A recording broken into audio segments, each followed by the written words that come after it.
Welcome to Founders Future, a podcast powered by Closers.io, where we dive into the journeys of innovative entrepreneurs and explore the road ahead for them and their companies. I'm your host, Jay Encarnacion, and in each episode, we uncover the stories behind impactful ventures, the challenges faced along the way, and the strategies driving their future growth. Today, we are thrilled to have Kelly Meerbott, principal and trusted advisor to founders and senior leaders in the C-suite of You Loud and Clear. Kelly brings a fascinating mix of expertise in leadership coaching, emotional intelligence, and organizational development, over a decade of business experience across various markets, generating impactful transformations, and a passion for helping executives and organizations build authentic leadership and resilience. Based in Norberth, Pennsylvania, You Loud and Clear, founded in 2009, is revolutionizing how leaders and teams amplify their potential and navigate change. We'll be exploring her founding story, how her business empowers clients in the executive coaching space, and her vision for scaling this impact-driven venture. So with that being said, let's dive right into it. Kelly, Thank welcome to you. Founders Future. My goodness, what an intro. Wow. Do you Well, ever listen to an intro, Jay, and go, oh my God, I did all that. That's me. Holy cow. and it's an honor and a pleasure, Kelly, because you have done so much. Your background is incredible. I know you and I had a phenomenal conversation before doing the podcast. So truly a pleasure to be able to have this podcast episode with you today. So thank you so much for joining us. I know the listeners are going to love it. Oh, thank you for having me. And I'm a huge fan of Closers.io. Like you all do some amazing work for founders, small business owners, and anybody that needs to grow their business. Call these guys because they're awesome. I love it. I love it. And it's truly, again, I know that we've worked together, so it's amazing to see the success that you've had, and now we're here and able to do the show. So with that, take us to the beginning, Kelly. What Yeah. specific problem in the leadership coaching landscape inspired you to start You Loud and Clear? It wasn't that cerebral and it wasn't that strategic. I will tell you, it probably started in 2000 when I bought a book called 100 Ways to Create Wealth by Steve Chandler. Hmm. And then fast forward to January 2009, when I was laid off from my corporate job. I was selling radio for Clear Channel. And that was actually, looking back at it, Jay, everything was like a stepping stone and a puzzle piece to each other, right? So I get laid off along with 30,000 of my colleagues because Bain Capital had purchased Clear Channel, and I didn't know anything about venture capital at the time. I didn't know that they chop up companies and sell them for parts. So that was the first thing. I was one of the top sales performers, so I didn't think it was me. And so when I got the manila envelope with my name on and told you have 10 days to review this with your attorney and sign it, I was honestly shocked.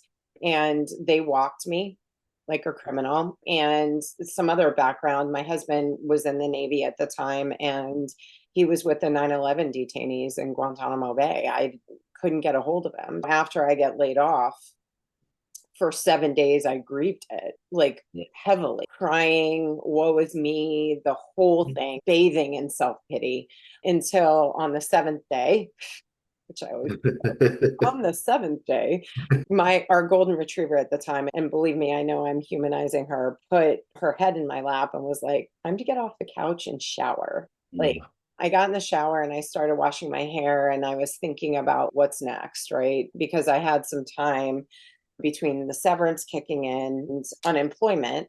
Right. And I wanted to do something more life affirming with my life, something where it wasn't about the almighty dollar. It was really about transforming things, but I didn't know what that was. So again, 2000, right? I buy Steve Chandler's book. 2009, I go on his website because I'm like, maybe I'll hire a coach. Maybe that's what I'll do.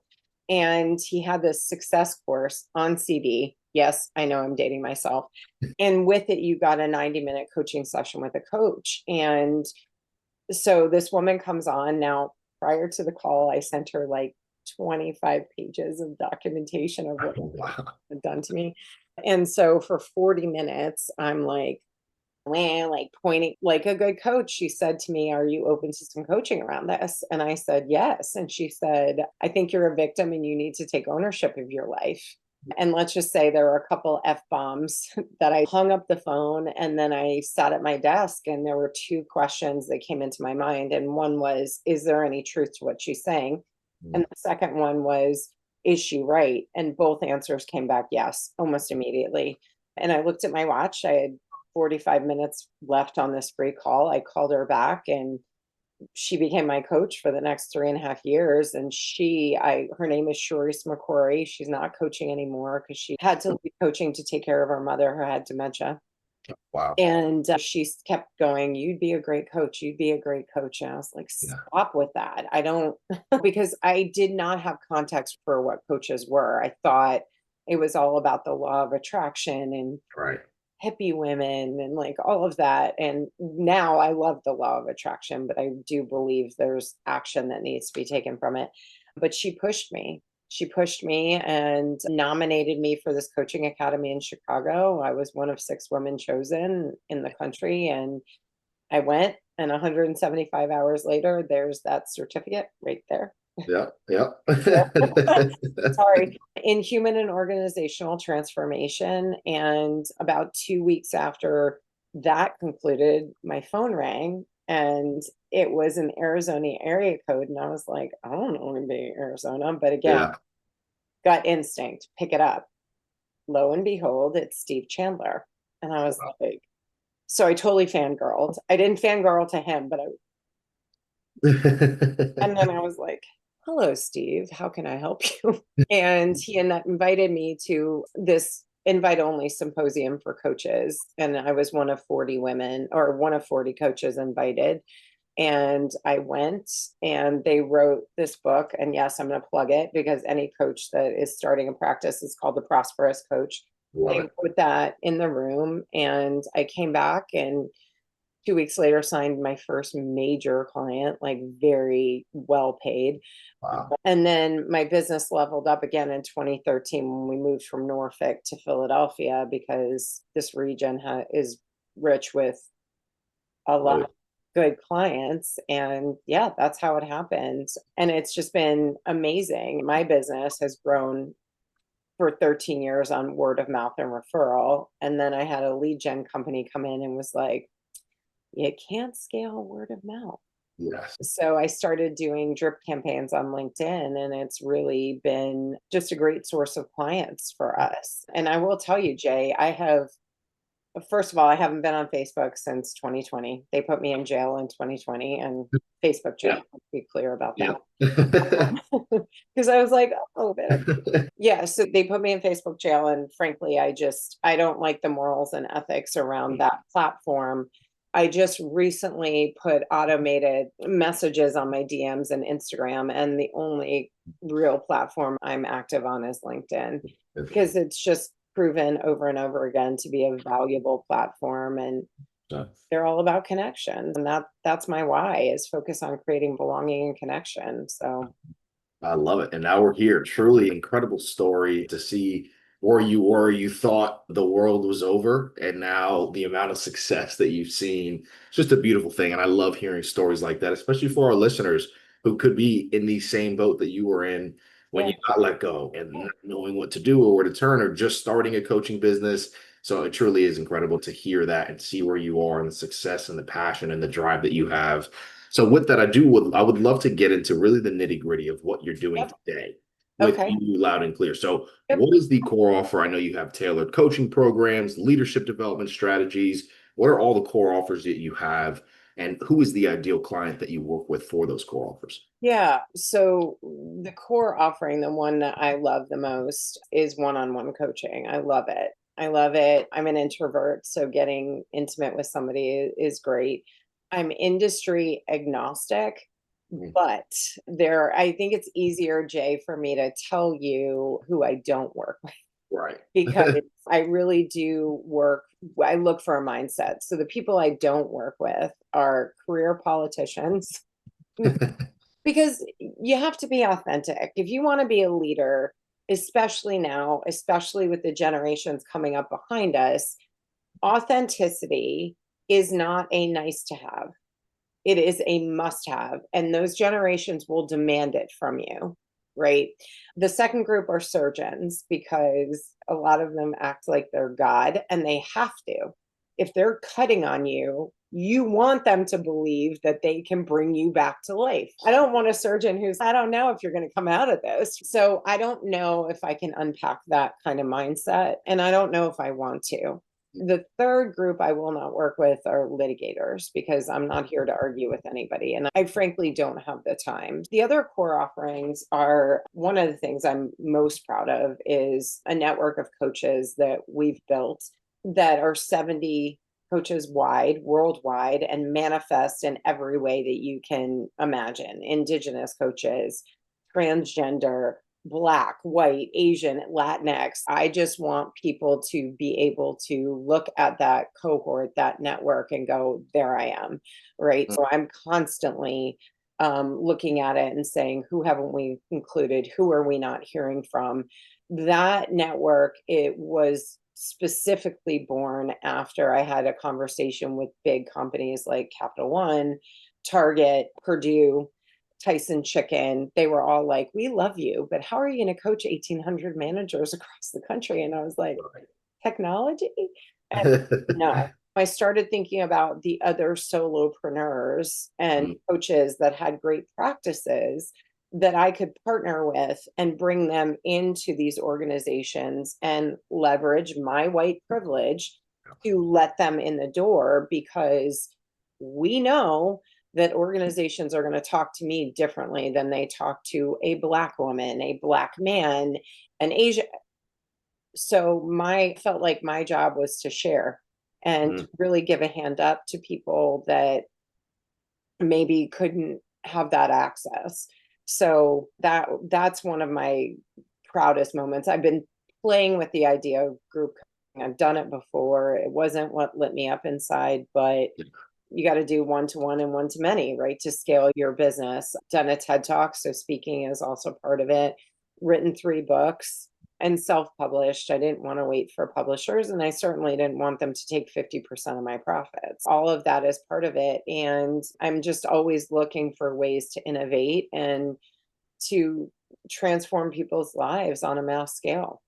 Love it. I absolutely love it. So with that, you mentioned a few things on the acquisition side, Kelly. To dive a bit deeper there, I know you're doing a lot of referrals, and now you're doing the drip campaigns on LinkedIn to really have a bit more consistency, talks, the speaking events, the 3 books. What are the channels are you seeing be most effective for clients to continuously come in? And it sounds like you still do have that scale mindset right now. So what are you doing to really hit the ground running and keep growing at you loud and clear? Yeah, LinkedIn. LinkedIn is it. And I'll tell you, I actually just got off the phone with a coach that has a new business, and I just went through this, right? The top times on LinkedIn, the highest traffic are Tuesday through Thursday, 8 a.m. to 10 a.m. So what I would say is to any founders that want to work with a big company, find their executives on LinkedIn and start commenting on their posts. So like Tuesday through Thursday, I'm on LinkedIn at 7 a.m. commenting on Jay's posts and Betsy Tong's posts and Nat Berman's posts. Why? Because it warms up the algorithm. So by the time I post at 8 a.m., the algorithm's warmed up. Plus, if you comment on 5, if you do 5 comments, right, it bumps the algorithm 33%.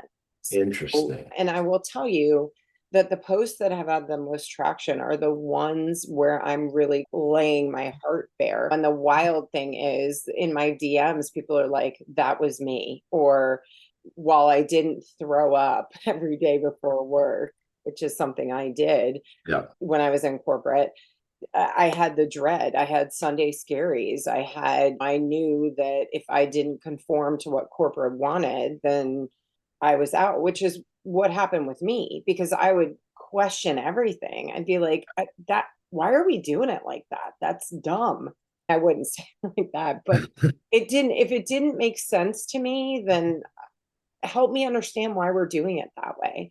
And a lot of people don't like that. They don't want to be questioned. They want you to just go, thank you, sir, may have another. And that's just not my personality. But LinkedIn has been really it's fed my book of clients, and not just individual. Like I had the VP of Burlington Coat Factory reached out to me, and she was like, I love your post. I've been following your work for years because I've been on the platform 17 years. Yeah. And I'd love to introduce you to our leadership. And I was like, I love Burlington. Yeah. But again, it's all about getting people to resonate. And I told you what my why was: focus on creating belonging and connection. Belonging really comes in with the network of coaches, and then connection is everything that drives my LinkedIn messaging. So that's it. And if you're not on LinkedIn, I highly recommend you should be. Absolutely. So with that there, Kelly, is this something that you're still rocking and rolling on your own? You have the cohort of coaches, but as far as the sales and the marketing, is that something you're doing on your own, or do you have a little team behind you, a setter, closers? How does that look? Yeah, I don't have closers. I really want closers, IO. We need a little bit more revenue before we do that. Yeah. But yeah, I am doing the marketing. I am doing the sales, which is really, I want to get to the point, Jay, where I just show up and coach. That's where my sales background and my marketing background from corporate has served me well. That and working with the military from 2020 to 2024, that really helped me hone my craft. So now I have a proven formula that gets a 90% success rate. And that a lot of this stuff, I would say to these founders, don't rush, man. Don't rush. And certainly don't miss your kids' birthdays. Another funding round will come, I promise. But your kid's first birthday, you can't get that back. Exactly. Ever. You can't. Really put your boundaries in place. But like I said, yeah, it's all me right now. And I honestly think that's a good practice to have, because when you are hiring a closers, how are you going to possibly explain what the experience is or what the process is if you haven't done it yourself? Exactly. I could not agree more. And I think that's the beauty of it, right? And this, Yeah. you're giving out some gold for our listeners, because this really is a show of, hey, this is what it is to be a founder. And these are the different steps that it takes to be a founder, and putting the pieces in place to be successful. And then, okay, now that the pieces are in place, we can look for a company like Closers and bringing them on to focus on even more scale. So it truly is a beautiful thing. So with that, what's the mindset right now, Kelly, on bottlenecks that you're having? Obviously, you've been successful for quite some time. You've been through ups, been through downs. Now it sounds like you really have things rocking and rolling. What are you looking at the bottleneck side that you need to break through for that continued success? Ghosting. It's so rude. I can feel my kind of temper getting up. It's be an adult and tell me, don't make me chase you. And I really don't anymore. But it's hard when somebody is, oh yes, I need you, or I'm at an 80%. And then, oh, I'm going to talk to you on Tuesday. What I do now, Jay, is I say if you were on a prospecting call with me and, oh, I need to think about it. First of all, the sales cycle, let me back up. The sales cycle, the way we've designed it, is to knock down every objection. Oh, if we decide we want to work together, do you need to talk to your spouse about it? Do they need to see the program? Because then that knocks down I got to talk to my spouse objection. Help me understand, what does the next couple of months look like for you? Do you have 1 to 2 hours a week to dedicate to this process? That knocks down the time objection. I don't have time. But when you go through that, and I've been using this process since 2023, so it works, and then they disappear. But I would say, if they're ghosting you, you're not Ghostbusters.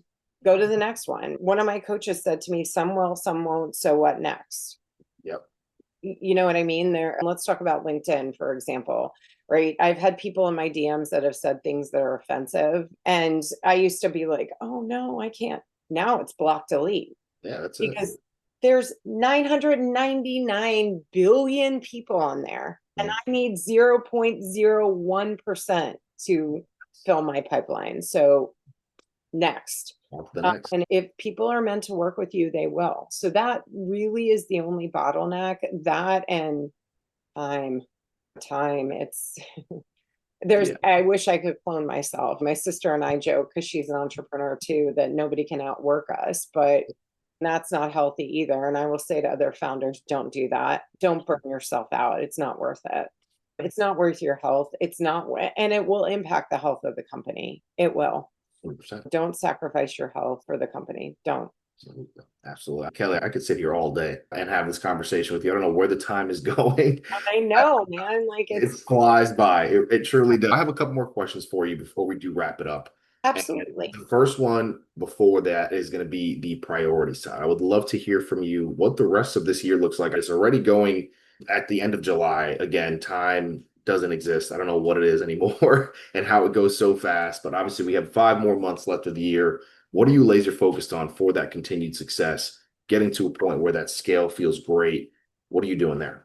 Yeah, I'm really just focusing on the next conversation. I'll tell you a very quick story. So, my dad is a former professional golfer on the PGA Tour. So, that's how I learned how to coach. I was on the tour with him for the first 4.5 years of my life, Amazing. going from tour stop to tour stop. Recently, end of March, he won an award. And I didn't know. I knew he was low amateur at the Masters when he was 19. He was in college. Yeah. I didn't know what the scorecard looked like. And the Mhm. scorecard was 72, 72, 72, 72. Wow. And I was like, what were you thinking? Uh, Like, how did you get that consistent, especially at Augusta? This is not putt on the corner. Exactly. You know what I mean? Not to shame putt on the corner. God bless. Have a great Not day. Augusta, though. Okay. But he said to me, nothing. And I was like, what do you mean nothing? And he said, all I was thinking about was the next shot, just the next shot. So that's what I'm doing. What's the next shot? What's the next shot? And making sure that everything is in alignment with my, if it doesn't contribute to focusing on creating belonging and connection, it's a no. Mm. It's a no. And I will tell you the other thing, and this is good advice for founders, is make sure that you do your due diligence on the people that are working with you. If I've already done my due diligence on closers, I know you're a great company. I know you don't have any scandals. I know I've talked to your founder, I've talked to you, Yeah. right? Because if you get the wrong people who are not helping you, they're going to erode your business. And so that's something else I would say is really being intentional about the people who are around me. And I have shut down people I don't know, I don't trust, who think it's okay to give me unsolicited advice when I didn't ask. Right. I don't listen to that anymore. There's a core group of experts that I talk to that know what my strategy is and align with that. To answer your question in short form, I'm just focused on the next shot. I love it. I absolutely love that. So with that, I got one more question for you Okay. before we wrap it up. And that's going to be for our listeners. So on the advice side, what is the best piece of advice that you can offer to our listeners tuning in right now? Just heard your incredible journey that you've been on and the success that you're having. What can you leave for them before we wrap up the show today? Know what your core purpose is. I've listed it several times here, right? That is your North Star. That's your guiding principle. And don't let anybody take that away from you. Shut out the external noise. Listen to your inner wisdom. When anything that does not give you joy, that does not light you up inside, don't do it. Just don't. It's going to make you unhappy. And that's not why you started your business. So let your core purpose and your inner wisdom guide you. Love it. I love it. With that, right there, ladies and gentlemen, that is going to wrap up another inspiring episode of Founders Future. And Kelly, I truly cannot thank you enough for coming on the show, sharing your incredible journey and your insights with us. And as I mentioned, I mean, your passion, the drive, the intelligence, it's just, it bleeds through the conversation. And it truly was an honor and a pleasure to have you on today. And to our listeners, if you enjoyed this episode, which I know so many of you have, as did I, don't forget to subscribe to Founders Future wherever you listen to your favorite podcasts. And also check out You, Loud and Clear, at youloudandclear.com for their leadership coaching services. And follow Kelly on LinkedIn at linkedin.com/in/Kelly A. Meerbott. And for more resources and insights, you can visit us here at closers.io, where we are dedicated to helping businesses accelerate their growth. Until then, keep climbing, and we will see you on the next one.